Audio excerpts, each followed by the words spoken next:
The Hudson and more.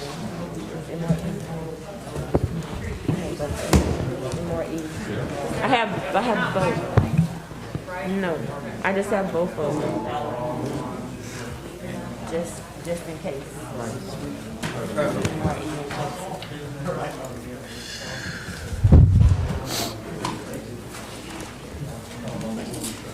I just wanted to have it so it would be.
Hammond City Council public hearing, January 12th, 2021.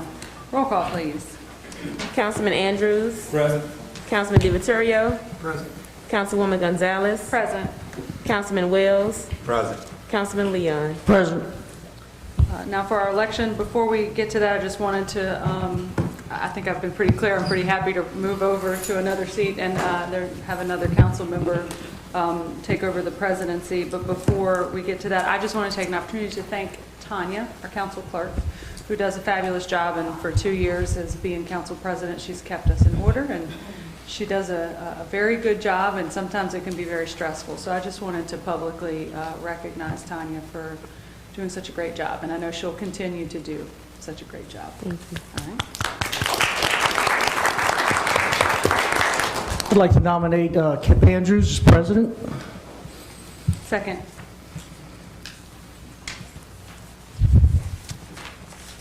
Councilman Leon.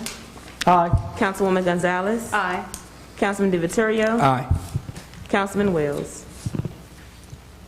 I don't think you said Kip. And Councilman Andrews. Aye. And as for our vice president, I'd like to nominate Sam. Second. Councilman Wells. Aye. Councilman Andrews. Aye. Councilman DiVittorio. Aye. Councilwoman Gonzalez. aye. Councilman Leon. Aye.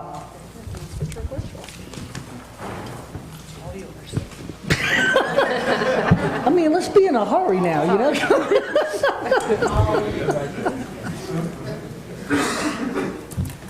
Sorry, Kip.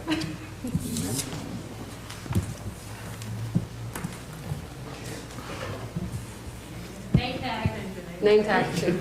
See, not only me do it. Public hearing.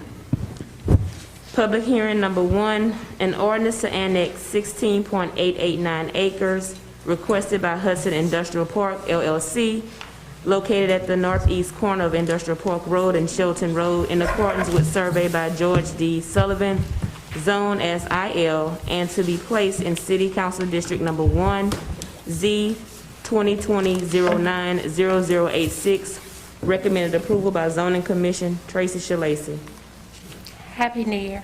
Happy New Year. Happy New Year. So we got some change of information, and I'm sorry, I'm fighting a cold, not COVID, cold. And if I start coughing, I apologize. So we have a supplemental application. Let me start over. So the original application in your packet was a scanned copy that wasn't completely filled out. I have the completely filled out copy, and I'll turn that in to Tanya for the record.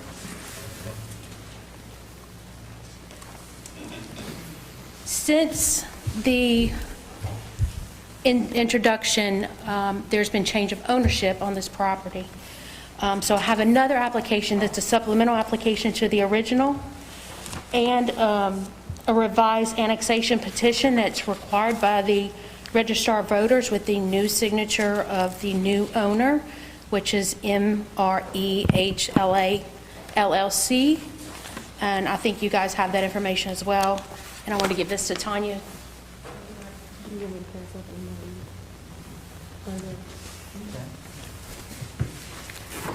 So this property is located on the corner of Industrial Park and Shelton Road, near the Hammond Airport. This property is currently outside the city limits and has no regulations with zoning or development.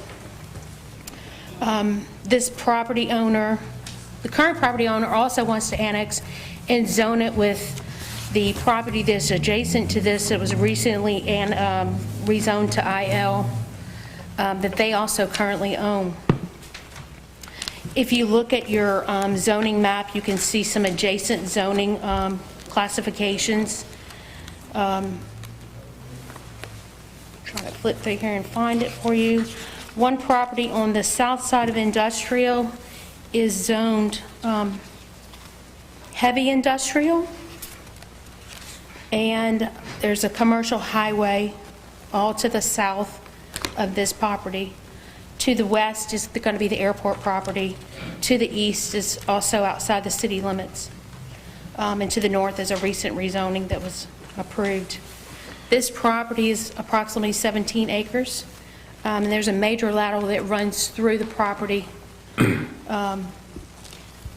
So our planning commission held a public hearing, and they've recommended approval of the IL zoning and the annexation, and to place it into District 1's council district.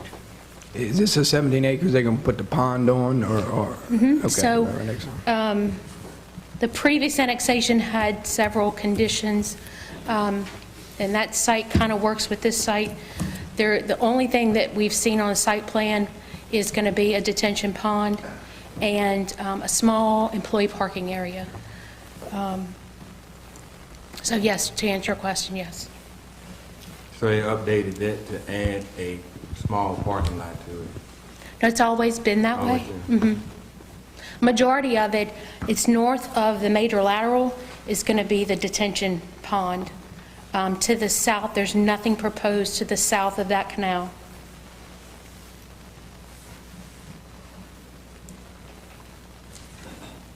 So, how you doing? Hey, Devon. Ask you a question. So, annexing it to the city, because this year, whenever somebody come up here and talk, I want them to, and it's nothing against you, nobody.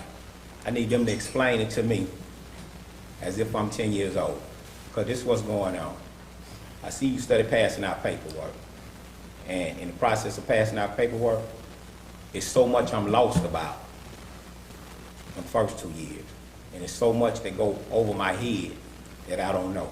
So explain to me, when people are annexing property to the city, what is this all about? I need to know before I can tell other folks when they ask me.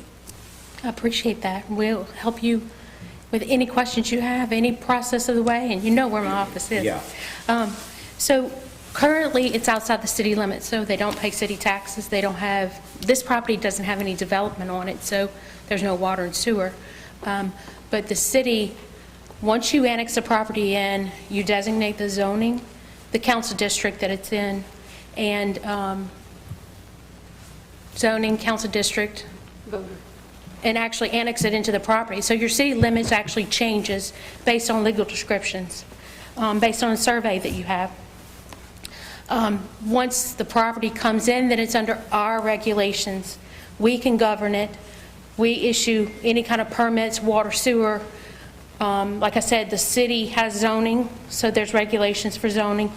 The parish does not. Of course, the property taxes also come into play. Okay, another question. When we accepting these properties into the city, so the city responsible for the sewer and the water? Not necessarily. There are also districts for sewer and water that the sewer district has their regulations that they can, and they also have the parish. So unlike outside on the boundaries, there's some questionable areas that the city might not have sewer, but the sewer district does, and they have that area they regulate. So it depends on where the property's annexed and what sewer and water are out there to give them. Okay. Sometimes the sewer district will release an area. They say, well, we're not close enough to extend lines to them, so they'll release an area, and then if the city has sewer close enough that we can provide or they can tie into, then that's an option. Yeah, so who responsible for paying for that? Do the city pay for that, or the person who purchasing the land? I think there's different ways of doing that. Usually the developer pays for that. Sometimes you do cooperative endeavor agreements. This particular development, they're paying for that. The water and the sewer is fairly close to tie in. We already have water and sewer in that area, so they'll pay for those connections. All right, thank you. You're welcome.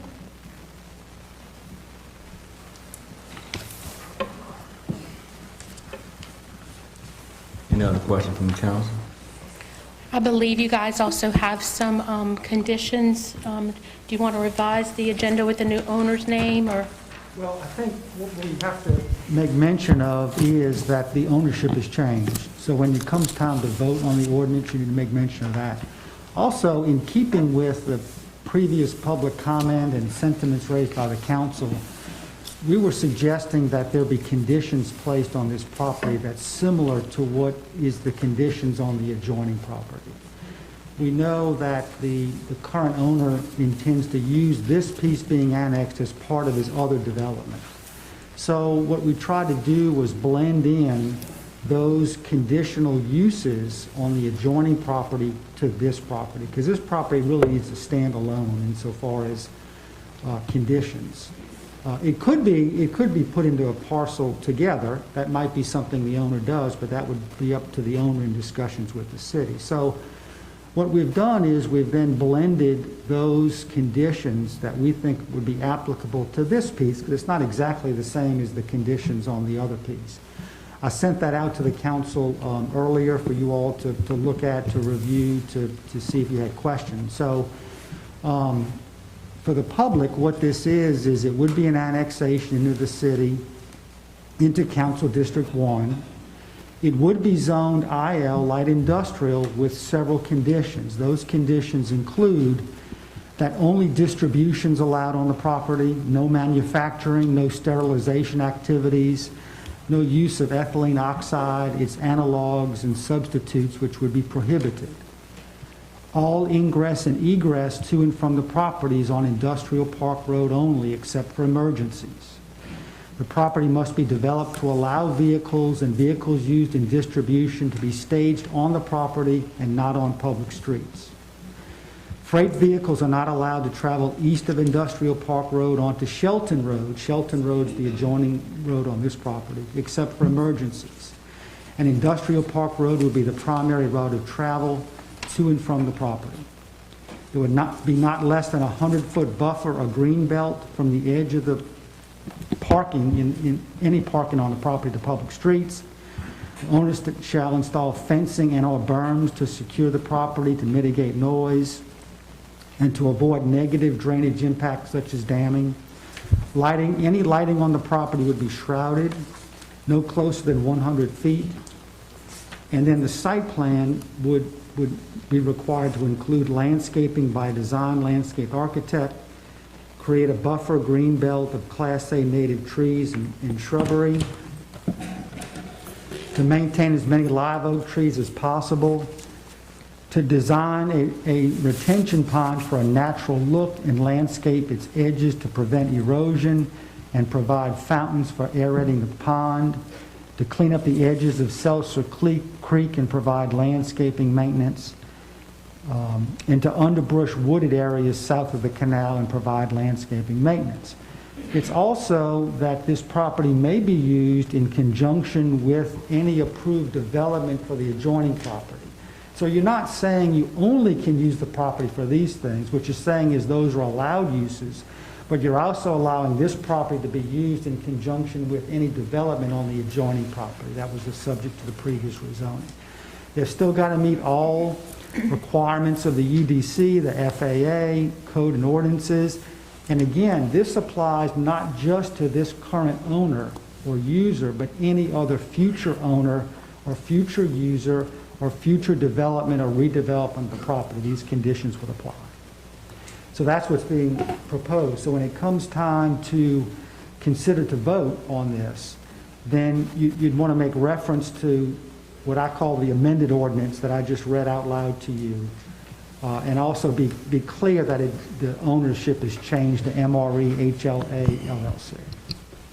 I have a question. Andre, the owner of the property, the new owner, MRE HLA LLC, they've been given a copy of these restrictions? Yes. And they consent to them? Yes. Okay.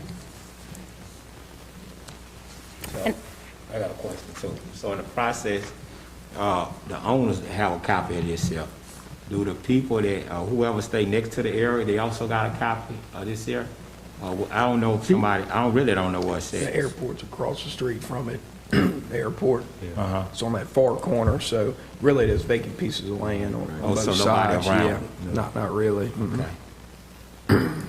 All right, thank you. And it will be recorded if it's approved in public record, so for many, many years, people can go find that information. And this is actually restricting their uses, not expanding their use of the property. It's limiting their uses. So publication was given for light industrial, which would be more or less restrictive than what Yes. we're doing here, which Yes, is and light industrial interesting- with restrictions. Yes, interestingly, under the UDC, if you're not expanding a use, but restricting a use under zoning, public notice, you don't have the same public notice requirements you have for other kinds of zoning, and that's in the UDC. And the reason for that is you're really limiting the uses, not expanding the uses. So insofar as the public would be concerned, instead of having all of these uses that could be allowed under IL, you're limiting those uses if this ordinance is what passes.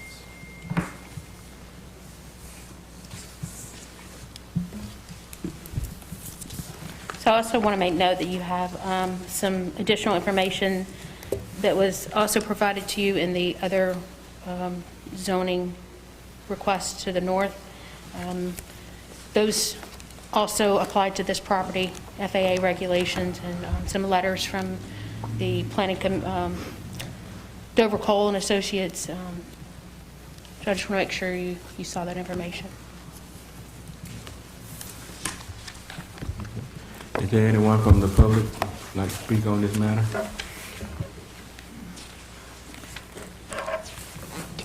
Thank you, Tracy. YouTube, I'm sorry. Okay. Move to our next item. Number 2, an ordinance to transfer $14,665.18 from the Downtown Development District Fund 207 balance to the,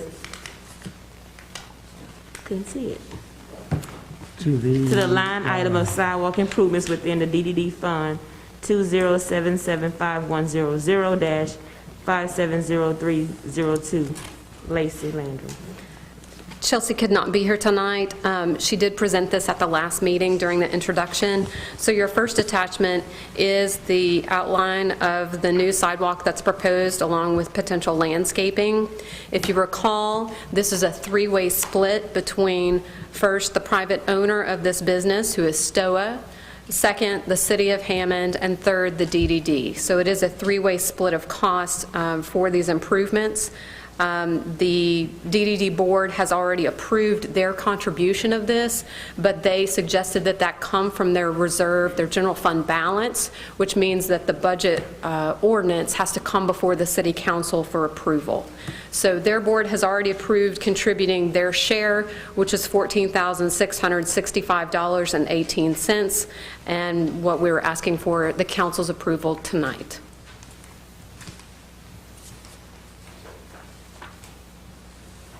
Anyone from the council? Anyone from the public here on this matter? YouTube? All right, thank you, Stacey. That concludes our public hearing. Now we'll move into our regular session. Roll call, please. Councilman Andrews. Present. Councilman DiViterio. Present. Councilwoman Gonzalez. Present. Councilman Wells. Present. Councilman Leon. Present. Stand for our prayer. Let us take a moment of silence in recognition of those that have lost their lives due to this pandemic, COVID-19. Most gracious, loving, eternal, Heavenly Father, we thank you on tonight. We give you glory, honor, and praise. Thank you, Father God, that this is the day that you've made. We shall rejoice, and we shall be glad about it. Father God, we thank you for your darling Son, who you offered up as a sacrifice just for us right now. He lived and he died just for us. For that, we are eternally thankful right now. We are grateful on today. And Father God, we just thank you that tonight everything will be done decent in order and pleasing and in your sight, where you will get all the glory, all the honor, and all the praise. Right now, Father God, I ask that you continue to move in our country right now, because if there's ever a time we need you right now, Father God. We need you to move like never before. I ask you to continue to cover us and keep us. Cover our police department. Cover our fire department as they continue to protect and serve us right now. Not only that, dear Heavenly Father, I ask you to continue to bless our city administration, continue to give them the wisdom and knowledge from on high. But not only that, Father, continue to bless our council right now. Continue to bless our members on this board right now. Continue to give us help and strength as we continue to move forward the advancement of the city of Hammond and our district that we represent. We thank you for it all right now. We give you glory, honor, and praise. In the matchless name of your Son, Jesus, we pray. Amen. Amen. Right. I pledge allegiance of the United States of America and to the republic for which it stands, one nation, under God, indivisible, with liberty and justice for all.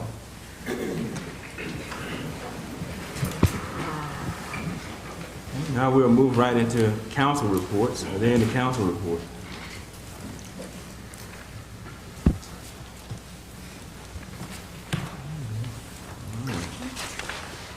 Mayor report, Lacey? The mayor is not able to be at the meeting tonight due to illness, but he did want me to bring two small items to the council. First, we've received our November collections for sales tax, and very, very pleased to report that we are now $1,866,835.28 ahead of budget. This is unprecedented for November collections, and so we are very pleased with that. Second announcement, the Charter Committee met last night and confirmed their next two meetings, which are open to the public, and they encourage the public to participate. Their next meeting and the second meeting will both be here in the City Council chambers. The first one is on Monday, January 25th at 5:30, and the second one is scheduled for Saturday, January 30th at 10 a.m. That's the report. Thank you, Lacey. All right.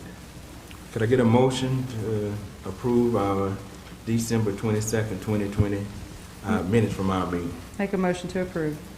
Second. Councilwoman Gonzalez. Aye. Councilman DiViterio. Aye. Councilman Leon. Aye. Councilman Wells. Aye. Councilman Andrews. Aye. Resolutions, none. Old business, none. We'll move right into our new business.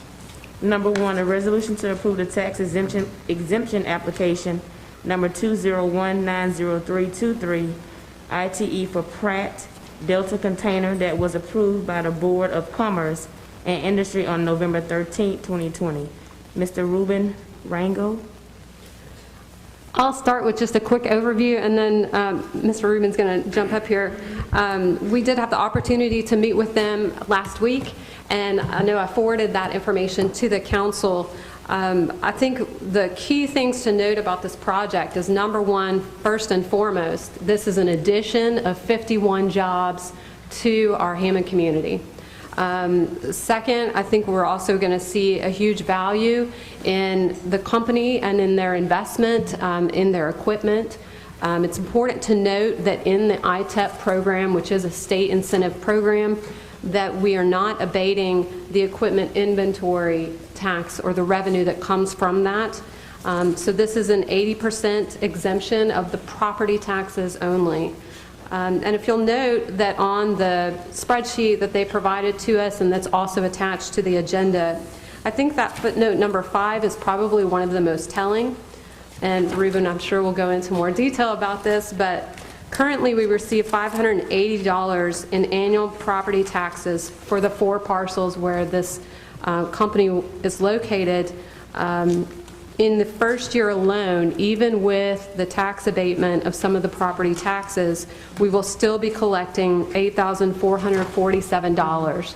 So we're immediately going to a much higher revenue source for the city, along with the 51 jobs.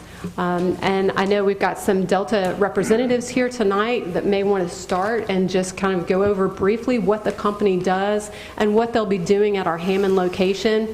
And then Ruben and Jay are here too to provide additional information about the ITEP exemption, how that program works, and to answer any of the technical questions that the council or other people may have for this tax exemption.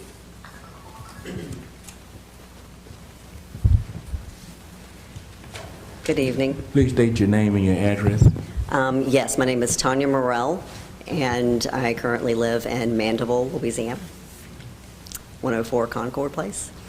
I'm here to represent Pratt Industries, so thank you guys for giving us this opportunity to tell you about our company, Pratt Industries. So number one, we are a corrugated packaging manufacturer and who is vertical integrated.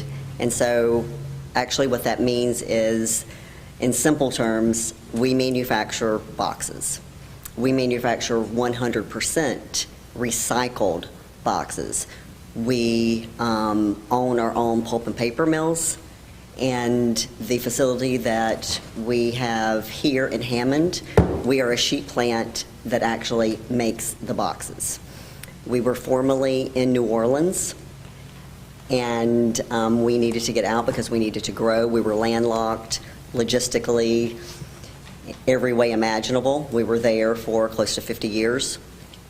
So when the opportunity came to invest in this great city, which I've loved, we took it. And so we brought production over here, and then we also kept our facility in New Orleans so we can grow the business over here and also service our customers who are along 12 and up in Baton Rouge and in this area, and then keep servicing our customers in New Orleans as well and up the 10.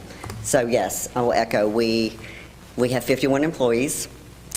We are determined to grow. Currently, right now, we are just 1 shift. We intend on growing to 2 shifts, which is going to create more jobs, which is going to create more labor for this area, and then people coming in and, like myself, going shopping, eating in your nice restaurants, and then just get excited about the city and go and tell others that have never been to downtown Hammond, hey, go try this restaurant, go try that restaurant, which I have done personally. But, one thing to remember about us is that, we believe in our planet, and we believe leaving it here better than we found it. So that is the reason that we are 100% recycle. That's what we stand with. My name's Ricky Venable. I'm the sales manager with Pratt, and Tanya covered it pretty well. 51 jobs right now officially. The number's a little higher than that as we already are experiencing some growth, adding some second shifts on some machinery, but more to come there. I mean, Pratt, if you do some research on our company, you'll see in the last 25 years growing from a couple of hundred employees to over 10,000 now. So our commitment to the sustainability of our planet is ingrained in our culture. We make a lot of boxes, but we don't cut any trees down. Nobody else in the packaging industry can honestly say that. So we're here and committed to maintaining the environment as well as growing our environment in your city and the area. Thank you. Just to note for the council, we did something similar to this last year with gnarly barley. So that may bring back to memory when we did approve an ITEP tax abatement for Gnarly Barley and their expansion of equipment and addition of, I believe, 1 or 2 jobs on that. So this is a much bigger project, much bigger impact, obviously very positively for our community. Ruben, would you like to get up and just explain some of the technicalities of the ITEP program and also explain why there's 1 application, 1 resolution for Pratt, and 1 resolution for GMO? Before he speak, ma'am, you was talking, okay, you say y'all was in New Orleans for 50 years, right? We just gonna say some years. Okay, in New Orleans, the tax break you all asking for now, did they give you all this tax break in New Orleans? I'm unaware, I can't answer that question. Okay, so any of y'all aware of it? No. Okay, thank you. Welcome. President Andrews, council members, thank you for letting us be here this evening and speak. My name is Ruben Rangel. I'm with Advantage Consulting. We've been helping Pratt with their ITEP project here. There are a number of questions that Lacey brought up. I think the last one was why are there 2 separate applications? The property tax, the ITEP applications, they're tied to the landowner. And so with this property, there's actually a third party that owned the land and developed the land itself and the building. And so Pratt is actually leasing the real property from this additional company. Pratt's investment is the movable property, the machinery equipment. And so because of the land ownership differences, there's 2, we call them twin applications that pick up the entire investment for this project. But it's not additional tax exemption. The 1 spreadsheet shows the total of estimated revenues and exemptions. Yes, this spreadsheet that you should have received already, it's the project combined. It's a total of roughly a $7.2 million project for the new investment. And there's also, just by the fact that this company has moved from Jefferson to Hammond, there's some investment that is not eligible for this exemption, things that are going to go on the tax rolls immediately starting this year. So they brought over roughly $2.8 million in equipment. So that equipment stuff they previously had, that's not eligible for this exemption, so that's going to be taxed immediately. There's also around $475K a year in inventory they've had historically, and so that will be on the taxable rolls as well immediately. That's not eligible for this ITEP exemption. And then, of course, the land itself is never eligible for this exemption. So it brings me to the point that the land itself, for the last 5-10 years, just the bare land, the city itself has gotten about $580 in property tax dollars per year. So that's as it is last year. For this year going forward, that number jumps up to about $8,500 just with this project. And I think Lacey mentioned this, the ITEP is an 80-20 split. So that means that in year 1, the city is going to get 20% of the tax dollars and exempting 80%.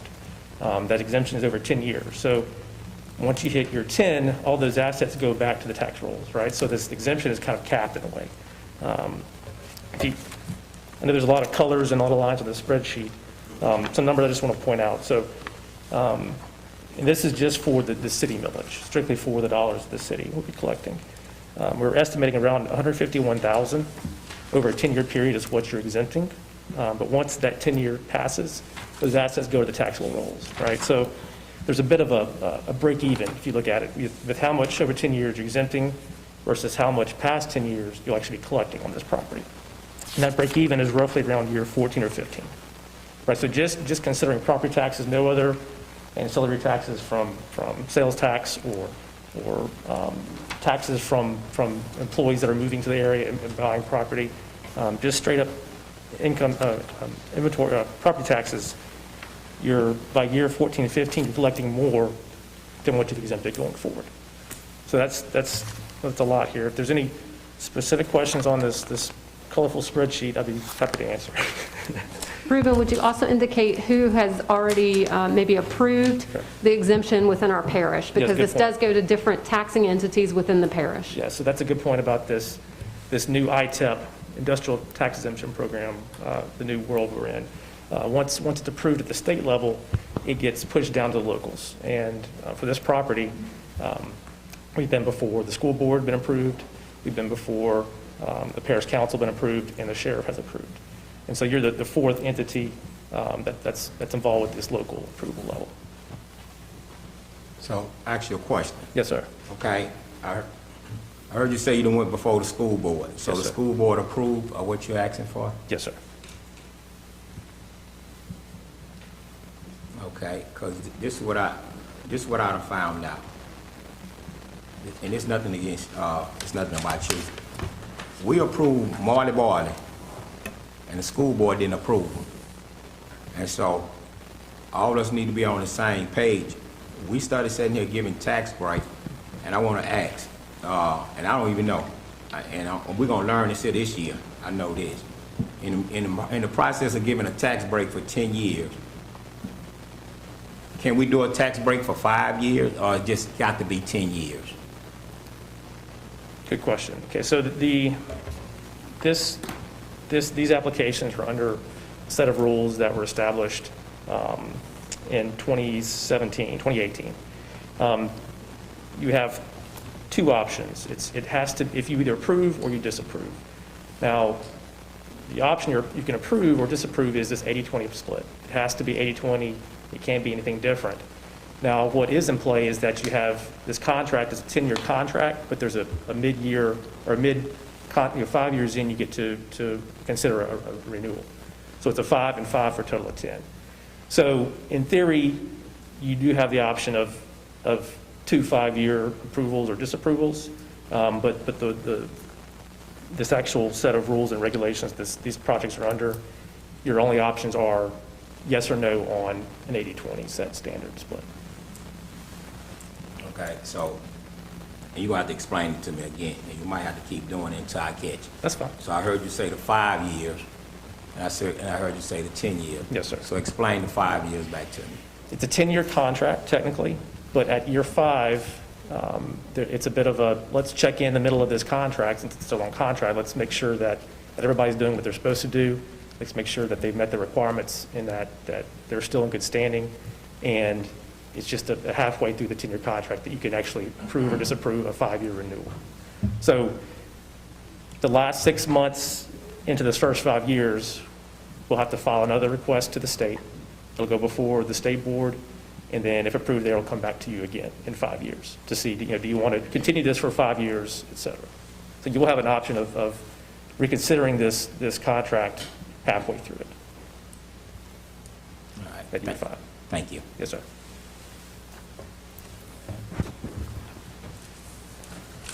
Any other questions from the council?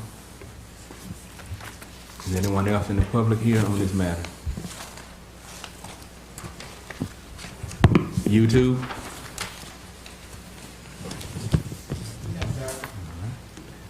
Pleasure of the council. I make a motion to approve. Second. Councilman Andrews. Aye. Councilman DiViterio. Aye. Councilwoman Gonzalez. Aye. Councilman Wells. Aye. Councilman Leon. Aye. Motion approved. Item number 2. Number 2, a resolution to approve the tax exemption application number 201-90259 ITE for Gmail LLC that was approved by the Board of Commerce and Industry on November 13, 2020. Mr. Ruben Langel. As I previously mentioned, it's this part of the same project, just because of the technicality of how this ITEP program works. It's a separate landowner, but all part of the same project we just discussed. I'm not going to ask you no more questions. I'm sorry? I'm not going to ask you that. Okay. Is anyone here from the public on this matter? YouTube? Yes, sir. All right. Pleasure of the council. Motion to approve. Second. Councilman Andrews. Aye. Councilman DiViterio. Aye. Councilwoman Gonzalez. Aye. Councilman Wells. Aye. Councilman Leon. Aye. Motion approved. Item number 3. Number 3, a resolution to approve Cracker Barrel Old Country Store located at 201 Weston Oaks Drive, Hammond, Louisiana, 70403, to sell high-low alcohol on premise. The ownership is Cracker Barrel Old Country Store, Inc., Lower Hammond. Good evening. So we're here to seek approval for alcohol for Cracker Barrel. It's an existing business. They've been here since 1997, but they are adding alcohol to their menu. They have met all my requirements, and so we are here seeking your approval. I have Mr. James Westbrook. He's the general manager of Cracker Barrel to answer any questions. Good evening. Good evening.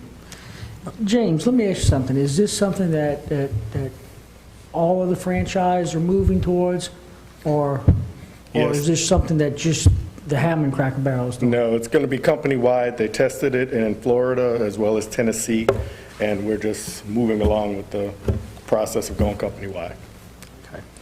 I was Is gonna this a full bar menu? No, it's going to be single-serve beer, single-serve wine. Okay, so no hard liquor, No. mixed drinks, cocktails, things like that? No, you can get mimosas, it'll be about as wild as you can get. Just seemed kind of an interesting thought, Cracker Barrel having alcohol. So I think some of us were confused.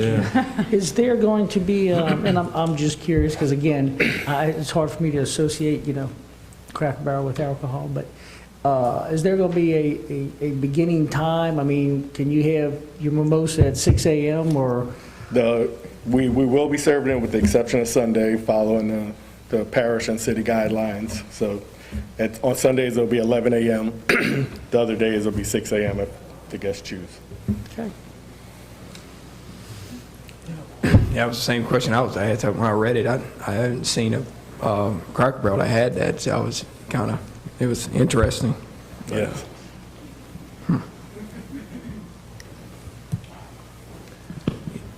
Any other question from the council? Anybody from the public here on this matter? You too? No, sir. Pleasure of the council. Make a motion to approve. Second. What time were the mimosas gonna be served? 6 a.m.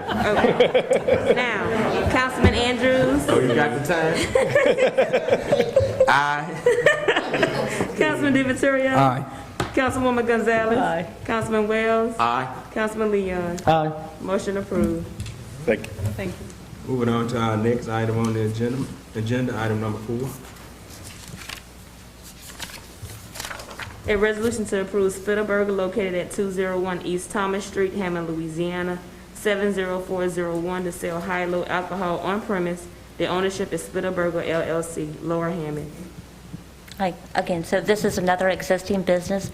This business opened September of 2020. They have 2 locations. They are only adding alcohol to the location on East Thomas Street. Again, they've met all the requirements that we've asked of them, and we are seeking your approval.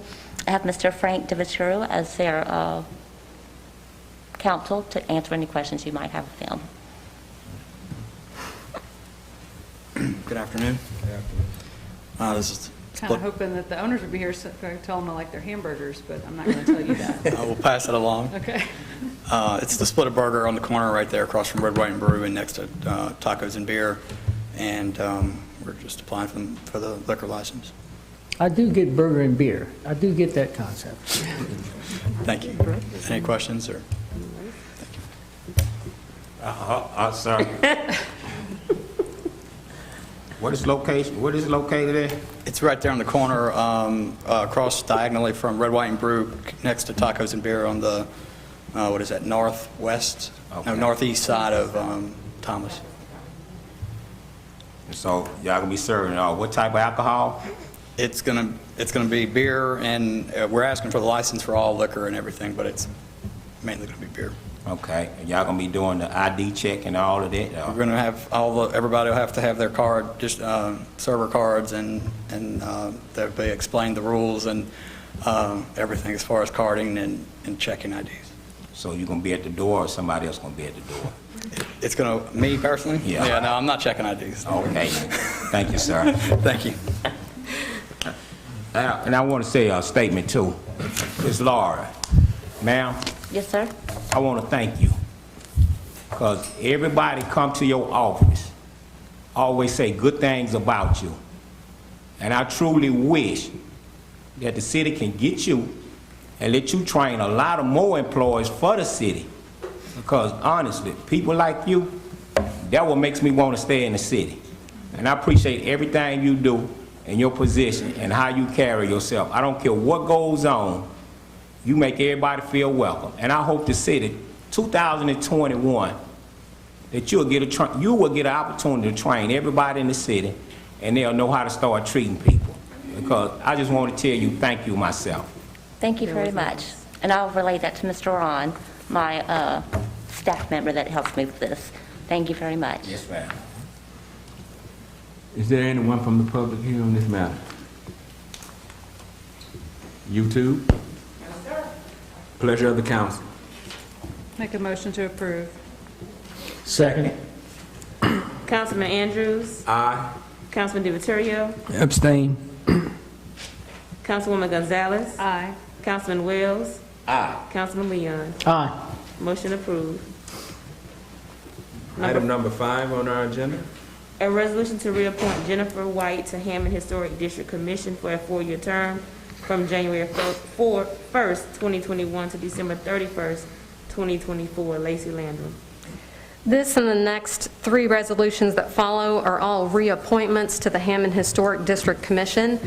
They are for 4-year terms, stated as such. And Jen White came to the commission when there was the Adams Lily neighborhood, which is just north of here, was under consideration for expansion of the historic district. And she was very involved during those procedures and those meetings and showed a keen interest in the historic district and what those guidelines are and how those might even apply if the district expanded. And so she served for several years, and she has dutifully said that she would continue to serve. So Jen is here if you have any questions. Ms. White, would you like to make a comment? I didn't have anything to say. Jennifer White, 601 East Charles, but if there are questions, I'm happy to answer them. I've enjoyed, I don't remember exactly, it's been a couple of years that I've filled one of the spots on the historic district, and I'm looking forward to continuing to work with the city. Thank you for serving on this board. Thank you. Any other questions from the council? Anyone from the public here on this matter? YouTube. Pleasure of the council. I'll make a motion to approve. Second. Councilman Andrews. Aye. Councilman DiViterio. Aye. Councilwoman Gonzalez. Aye. Councilman Wells. Aye. Councilman Leon. Aye. Motion approved. Item number 6 on our agenda. A resolution to reappoint Ryan Folk to the Hammond Historic District Commission for a 4-year term from January 1st, 2021 through December 31st of 2024. Lacey Landrum. Ryan has served on the commission for many years. He might know better how long. He is an architect, which is actually one of the requirements that there be a sitting architect on the commission. He works for Hawley & Smith and has served very dutifully also as the chair of the commission for several years now. So he is here with us. You gotta come up. You got to come up, Brian. If y'all have any questions for me, I'd be happy to answer them. I've enjoyed serving on the commission for, I think it's been over 10 years now. Wow. So I'll continue to do so as long as I can. Thank you for serving. Absolutely. Absolutely. Is there anyone else here on the public on this matter? YouTube? Pleasure of the council.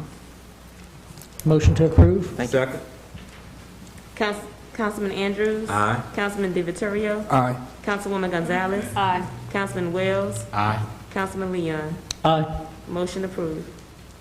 Now we move on to item number 7 on our agenda. A resolution to reappoint Jessica Shirey to the Hammond Historic District Commission for a 4-year term from January 1st, 2021 to December 31st, 2024. Lacey Landrum. Jessica is also up for reappointment. She became interested in serving on the commission after rehabbing and remodeling a business here in downtown, Nolan Stewart Salon. So she is a current business owner within the commission, understands those guidelines exquisitely, and has served as vice chair for the commission in the past years. Jessica is here tonight, too. Hi. Hey, guys. Do you have Thank any you for- questions for me? I don't. Thank you for serving. Absolutely. Thank you, guys, A too. lot of time invested. Thank you. Anyone from the public here on this matter? YouTube. Pleasure of the council. Motion to approve. Second. Councilman Andrews. Aye. Councilman DiViterio. Aye. Councilwoman Gonzalez. Aye. Councilman Wells. Aye. Councilman Leon. Aye. Motion approved. Now we move into item number 8 on our agenda. A resolution to reappoint John Ignatius to the Hammond Historic District Commission for a 4-year term of January 1st, 2021 to December 31st, 2024. Lacey Landrum. Sometimes a difficult name to call out, but a very amenable personality. John is both a homeowner and a business owner in the Hammond Historic District. He renovated the Kate House, which is diagonal from Kate Square Park, and that's really what showed his first interest in serving on the board. He took over the prior term for Marguerite Walter and has served dutifully since then. He also has he's a real estate professional and owns 2 buildings? 2 or 3? 2 or 3 buildings? 1 building in the district. 1 building in the district. He's also here tonight if you have questions.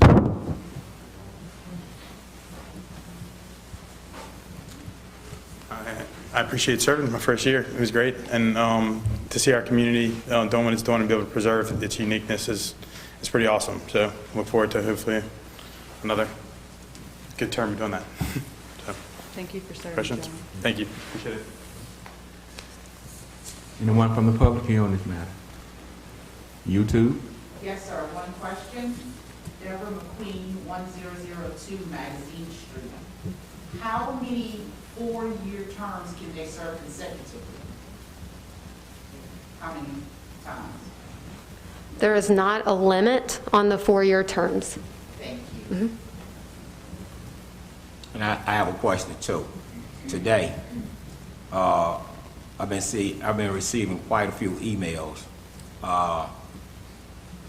about the board, and we know what's going on around the world right now.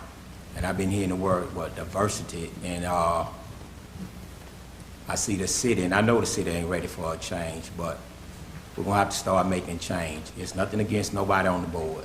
I don't know none of the people on the board, but in these emails that I've been receiving, which all of us been receiving, we're gonna have to start doing better than what we're doing. If not, we're gonna continue to run into these same problems that we're having. And the city, we're gonna have to move forward, we're gonna have to move on, but we can't keep going like this. And it don't make sense for me to sit up here and act like ain't nothing wrong if I keep voting for these people. And I don't know none of them. I can't tell you nothing about DDD. I can't tell you about historical. I can just tell you, me sitting up here, that we're gonna have to do better in what we're doing. I don't know who recommend them. I don't know none of that. But that's not my problem, but you know what I'm talking about, the emails that we've been receiving today. And I'm saying, she's talking and she's speaking for a reason. And we can't keep doing this. Diversity is always one of our goals in establishing our board appointments. I think we've worked really hard on that over the last few years. And the Hammond Historic District Commission does have a diverse board. So I think there is a diversity of race, there's a diversity of age, there's a diversity of occupation, there's a diversity of interest in architectural preservation, and overall, there is diversity of life experience on that board. She's speaking for a reason, and we have to hear what she's saying. I think some of those emails too were about the DDD board. Yeah, I know, but that's And why these appointments tonight are for the Historic District Commission. And that's why I'm saying, because a lot of times, people, we talk behind the door all the time, but we're not gonna come up in the public and talk. And I'm just saying, a lot of these things need to be addressed on what's going on. So you know what we're talking about, and all the councilors know. And it's not about no confusion because, yeah, I can start confusion, I can start mess. But this year, we're gonna have to start doing things better. I agree with that. Against you, I agree with that. whatever, but we're gonna have to start doing things better. So all that diversity, you just told me what was going on with the DDD and historic. So I understand all of that, but we need to see it. And guess what? I can see the diversity. I can see the age. I can see the what the engineer on there. I can see the architect on there. I can see all that without nobody even saying it to me. That's what I want to see. But in the meantime, I want to see me on there. That's what I want to see. Because whatever they doing is good, it's great. But I still need to start seeing people that look like me. Well, I will say this is something that we reached out to all of the commissioners. We also advertise in the newspaper, and we advertise on the website about commissioner openings. And so if there is anyone who has the interest and who also leans towards historic preservation, we certainly would love to have an application from them to be considered for an appointment. We do have an open commissioner seat right now, and we are hoping to bring that appointment at the next meeting, but there is an open commissioner seat for the Hammond Historic District right now. It is a diverse board, and I will say every appointment that has been made in the spirit of diversity and to further diversify the boards across the city. I think if you look at the appointments that have been made under Mayor Pete Penapinto and with the assistance of this council and their confirmations, you will see that the boards have become more diverse. Well, I'm not going to speak on that because I know a lot of bad decisions the mayor made, so we're not going to even speak on that. We're just going to talk about what's taking place now. Well, it's never an end game. It's always an opportunity for improvement. Thank you. Mm-hmm. Anyone else on the pleasure of the council? We have one more question. I have two to interject. Deborah McQueen, 1002 Magazine Street. Her first statement is, first she'd like to say she would like to see more diversity of color on the board. Secondly, she says she's been watching all of the planning and zoning meetings, the DDD, and now the historical, and she would also like to see more representation of color on the boards.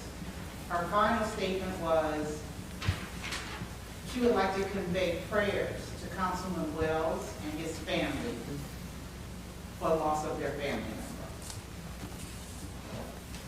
That's it. Any other comments? Yes, sir. All right. Pleasure of the council. Make a motion to approve. Second. Councilman Andrews. Aye. Councilman DiViterio. Aye. Councilwoman Gonzalez. Aye. Councilman Wells. Councilman Leon. Aye. Motion approved. Now we move on to final adoption of ordinance.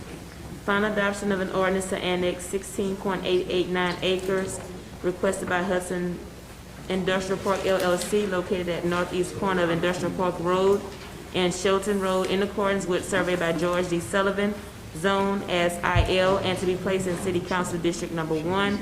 Recommend approval by Zoning Commission. I'm going to make a motion to amend to reflect that the current owner is MRE HLA LLC and to include the restrictions set forth in the amended ordinance that we received. That's the motion to amend. Second. There was Councilman Leon. Yes. Councilwoman Gonzalez. Aye. Councilman Leon. Aye. Councilman Andrews. Aye. Councilman DiViterio. Aye. Councilman Wells. Aye. Now I'll make a motion to adopt as amended. We need a second. Second. Councilwoman Gonzalez. Aye. Councilman Leon. Aye. Councilman Andrews. No. Councilman DiViterio. Aye. Councilman Wells. No. Motion approved.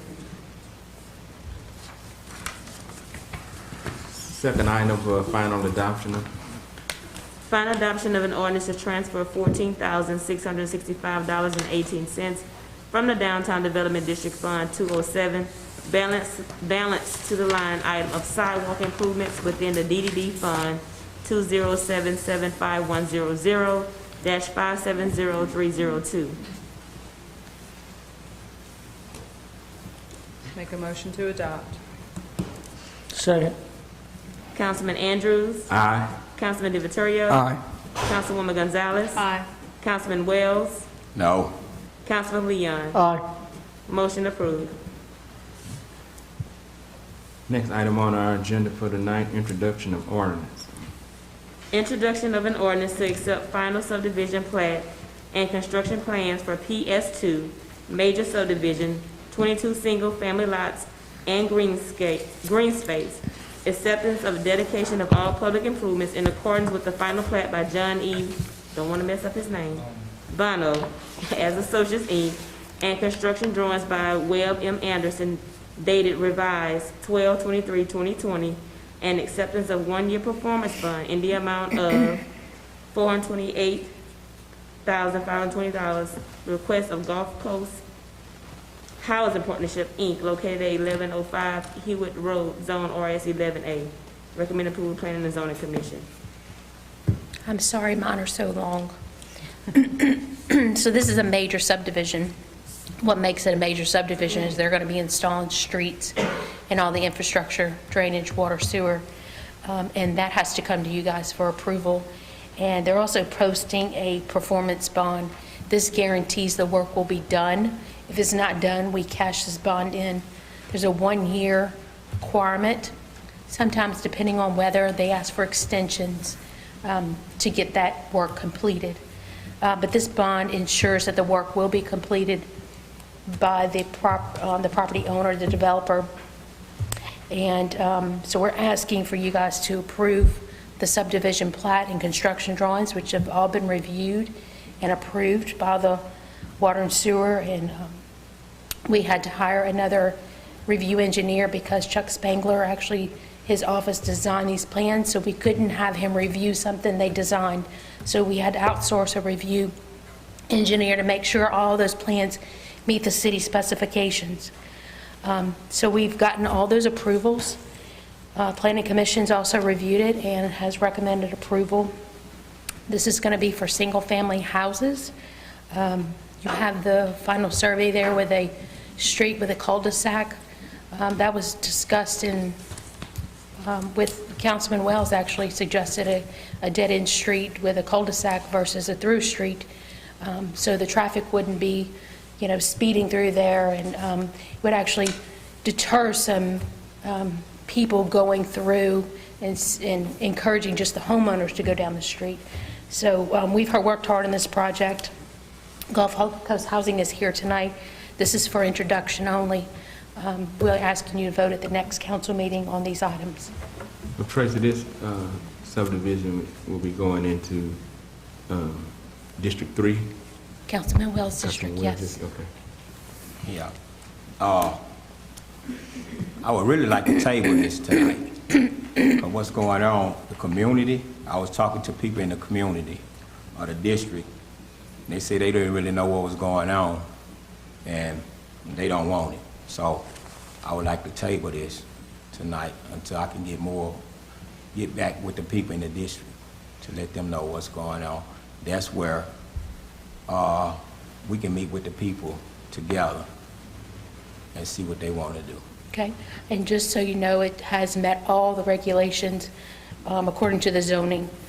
This property is actually zoned RS 11A that would allow for mobile homes. That's just 75-foot lots. They've chosen not to rezone it, to use those setbacks and those larger lot sizes, which are 75, and build single-family homes, just so the public knows. And you say it's zoned for mobile homes? Yes, sir. Now, my district love mobile homes, so. They should, these are going to be, I believe, 4-bedroom. David can speak on what type of houses they're going to be, just so you're aware and the public knows what they're proposing. Sure. David Harms, Gulf Coast Housing Partnership, 1626 Oretha Castle Haley Boulevard. New Orleans, Louisiana. Certainly appreciate if it feels like there is a need for you or the community to learn more about the project, we'd welcome the opportunity to share on it. I would ask if we could consider having the motion introduced tonight, and certainly the council will have another opportunity to review it before it's adopted or we have the opportunity to move forward. We've tried to keep you informed on the process as it's proceeded along through the Planning Commission, and welcome any more opportunity to kind of share with any concerns that are still outstanding. Yeah, well, I'm glad you said that. And this is one of the issues that I'm having. The Planning Commission, you know, we having issues, and the issues that we're having, the Planning Commission, they sitting accepting things. They sitting there agreeing with things taking place at the planning and zoning meeting that the councilman is not aware of. And so by the time they approve of it, now we up here as the councilman, we sitting here agreeing with them or disagreeing with them. And so right now, and that's what I was telling you earlier, you know, I know every time you contact me and stuff, so I know that, but in the meantime, I still have to contact the people in the community who is going to affect, you know, because even my wife, she came to a meeting and she asked a question about the color. And next thing you know, I get an email that she briefly talked. She asked one question about the color, and I know she know how to talk, and she can talk all day long. I know. So I know y'all reached out to Pastor Hannibal. I know y'all reached out to Delma's Dunn. But the people y'all reached out to, none of them stay in the district. So y'all been talking to the wrong people. The people stay in the district, that's who y'all haven't reached out to. Yeah, you done reached out to their councilman, and their councilman been reaching out to them. And so I have to move when they say move, because at the end of the day, I still got to go home and deal with them. And so it's nothing against you all, because they're what they seeing. We started getting houses and apartments in our area. And this is what I say about all of them. They miniature projects. And I know yours not a project, but to me, all of them, at the end of the day, they are miniature projects. And so I'm going to say it again. I would like to table this for right now. Second. Can I just ask, would you consider having it introduced for not the following meeting, but the next, so that you have like a full month, and then we have something scheduled so that people actually know when to come and have their voices heard? Just a suggestion. Yeah. It's up to you. And I thank you. And everybody pretty much know how I am. I would like to table this. Second. Councilman Wells? Have other comments? Oh, yeah. Question actually about it, just because it's the first time I've heard about it. Jessica Shirey, 202 Holly Drive. Is this going to be for like somebody to be able to purchase a home and be a homeowner, or is this rental property? The financing that was secured for the project will require the units to be rented for at least 15 years, but they will all be separated out into separate legal lots of records, so they could That's what I was eventually be asking. sold. So it doesn't open the pathway to homeownership for that? It's for... It doesn't preclude that either. It is going to be operated as rental property for at least 15 years, but it is being platted out into separate lots so that they could be sold as individual homes in the future. Is there anybody in particular that you want them to reach out to, or do you want them to go for you to? Well, I got some people here now, but they asked me, could we table this so they can have more I just information? want to make sure he knows who to Yeah. speak with that has questions for them. Yeah, so this is what they asked me to do, because they got more members that wanted to come, but wasn't able to come right now. So, the lady in the back, I appreciate what she said, but you know, I don't want to keep going talking about it, because if I'm going to keep talking about it, we might well go on, introduce it, and so I'm not going to introduce it when they told me to hold up till we can find out, talk to the development ourselves. That's what they want to do. Councilwoman Gonzalez? Oh, We do have to YouTube? have public comment, and plus no one wants to say anything. Anyone else?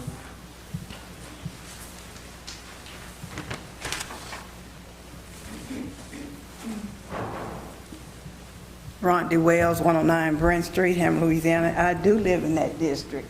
My problem is, I've grown up in that community, and if you're bringing this into this community, that's not what we need. We need ownership, not 15 years of then you can own it. We need ownership now. What about married couples? Single, I mean, I'm sorry, not single, but people that just got married for the first time. What about them owning homes with a child? You're looking at a mother, one mother, that has 5 kids, and how many bedrooms? He said 4. 4? Okay. We're building 4-bedroom homes. We have no, I mean, we're happy to rent to married couples or to single parents. But- I mean, but we just need to rent to people that are able to pay the rent for the unit. What about ownership? There needs to be some type of ownership in that neighborhood. That's all I'm saying, ownership. Give us something. Don't take everything away from us. You keep bringing all these single, nobody is owning anything. You're making the people that live there for years and years and years move out. Why? And then you're not bringing anything into that community. All you bringing is more people, traffic, foot traffic. And that's all I have to say. Thank you. Anyone else from the public?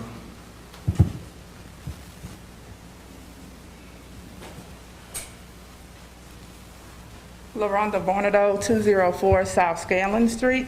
I too was born and raised in the community and still reside there.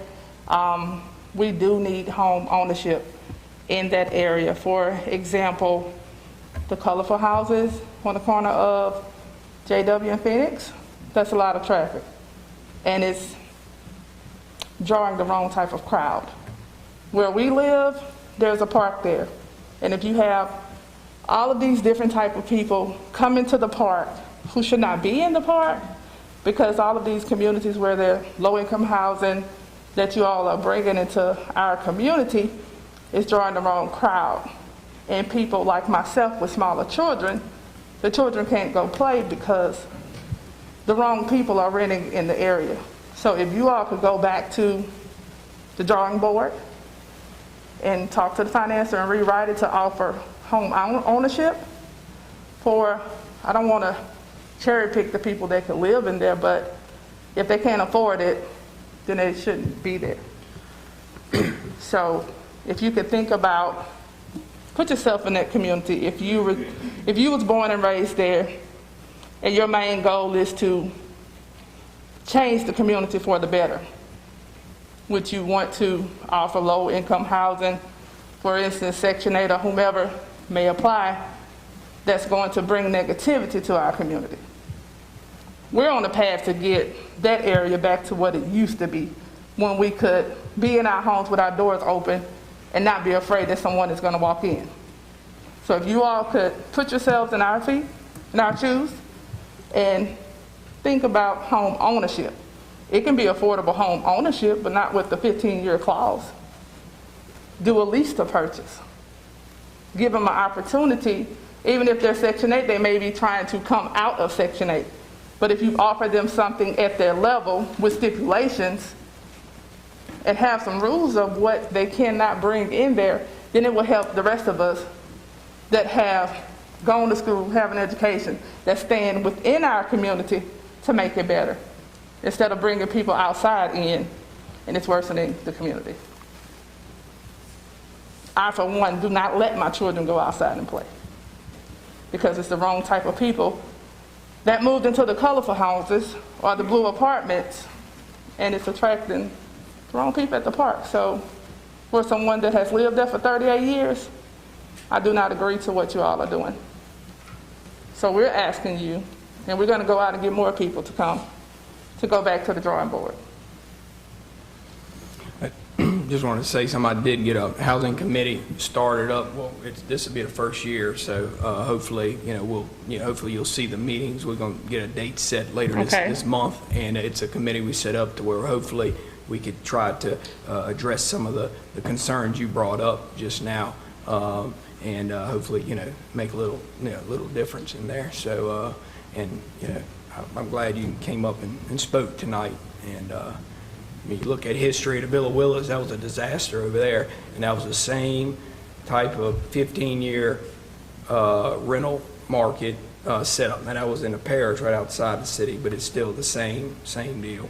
Just repeating history. So. Right, and I mean, the issues within the community, Councilman Wells is aware. He's doing what he can do, but as a team, if more people are on board, we can change the community for the better. I would like to see it the way it used to be, when we could leave our door open. Kids could go to the park like I used to could go, without worrying if I'm gonna die today, or if my child is gonna get snatched today, because we're bringing the wrong type of people into the community. So if you would offer home ownership, show them a way out of the way that they think, it may be better. And that's all I have. Anyone else? I would like to offer just a couple of clarifications about our project, because it feels like it's being painted with a broader brush alongside some other projects in the community that may have had some problems with the way they've been operated, or some problems with crime within those communities. My coworker who manages the Phoenix Square project that we own lives at Phoenix Square. And so, we're trying to be invested in the community that we're trying to serve here. And we're not trying to build housing to bring people in from elsewhere. And we're not building Section 8 housing. We're building housing for the workforce in Hammond. And we're building housing that will be rental housing, but that rent will be paid by the people that are living in the housing. And for them to do that, they need to be employed, and they need to be employed at a moderate income. And there is a gap in almost any community that the market struggles to serve in housing people that are of moderate means. And so I think that we are serving a need in the community for people that live in the community. I understand a desire for ownership, and we can look at resources for bringing those types of projects to the community in the future. But that's not the resource that we have available for this project. And I think we've made a lot of effort over the last 9 months to make ourselves available for input on the project as we've gone through this public approvals process. And we welcome the opportunity to continue that conversation, but we would also appreciate the opportunity for the project to move forward as we've been working on it over this time. Okay, ask you a question. I heard you say, so you say Phoenix Square, right? Correct. So your manager had a Phoenix Square house and the houses behind it, right? It's those 40 homes there. Yeah, okay. So you're talking about the shooting that took place in where the manager stay, right? Yeah, they had a shooting there last month. You do know that, right? I was not aware of that. I know. See, that's what I'm saying. Yeah, they had a shooting there last month, that I'm aware of. And so these the same places that you're talking about doing. See, this is what's going on. And see, and I really ain't want to get into this tonight, and really I'm not going to get into it. But these the things that take place that nobody aware of. But guess what? Those people heard the shooting. They called me and told me about it. I didn't hear the shooting. These are things that go on in our community. So that's why I said the people that you talk to, they don't stay in the community. So we need to get with the people that stay in the community. I have no problem with nothing nobody trying to do. But in the meantime, if I sit here and ignore what's going on, these people here, they ain't gonna vote for me. They ain't gonna vote for the mayor. They ain't gonna vote for nobody. So guess what? I need them to keep voting. And I'm gonna do whatever it takes to make Hammond and the community as safe as possible. Thank you. And we would share that goal. We certainly don't want to create communities that become a nuisance for the broader neighborhood. We're as concerned about the security in our community as anybody. Again, we're making an investment in that neighborhood, and we need to make sure that investment is a positive thing for the neighborhood around the project as well. Thank you, sir. Any YouTube comment? No, sir. Okay. Pleasure of the council. There's a motion. To table. Okay. Yes. Councilwoman Gonzalez. Aye. Councilman Andrews. Aye. Councilman Leon. Aye. Councilman Wells. Aye. Councilman DeViterio. Aye. Motion tabled. Before we adjourn, I'd like to take this opportunity to thank my fellow colleagues for electing me to serve as council president for the 2021 year. My prayer is that we continue to work together to advance the city of Hammond forward and to move your district that you all represent to the next level. Can I get a motion to adjourn? And they get the fault done since we doing this. Devon Wells. I make a motion to adjourn. Second. All in favor? Aye. You gotta stop him before he gets going.